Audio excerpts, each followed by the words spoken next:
దానికి వస్తారుగా. నాకు అదే ఐడియా ఉంది. కాకపోతే ఫస్ట్ 1 గ్రామ్ గోల్డ్ జ్యువెలరీ మీద వెళ్దామని చూస్తున్నా. కానీ రీచ్ రావట్లేదని ఆగిపోతున్నాను. ధైర్యం సరిపోవట్లేదు. ఒక 300 క్రాస్ అయ్యారనుకో సబ్జు, అప్పుడు నాకు ఒక హోప్ వస్తుంది.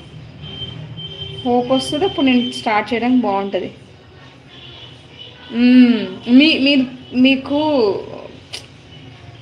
మీకు సబ్స్ పెరిగారనుకో హ్యాపీగా స్టార్ట్ చేయొచ్చు. సబ్స్ లేకుండా ఎట్లా అండి, కష్టం కదా.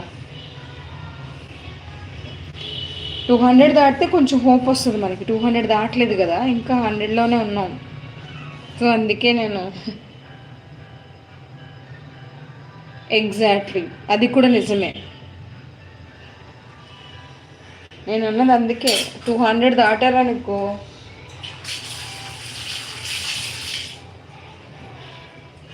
నేను కొన్ని ఐటమ్స్, చిన్న చిన్న ఐటమ్స్ తీసుకున్నాను అనమాట, ఫ్యాన్సీ టైప్వి.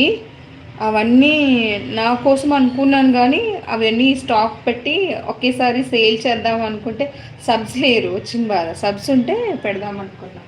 స్టార్ట్ అయిందనుకో, నాకు సబ్స్ పెరిగారనుకో, నేను కూడా బయట నుంచి హోల్సేల్కి తేవడం, ఇక్కడ రిటైల్కి అమ్మడం చేయాలి. రీసెల్లింగే చేయాలి.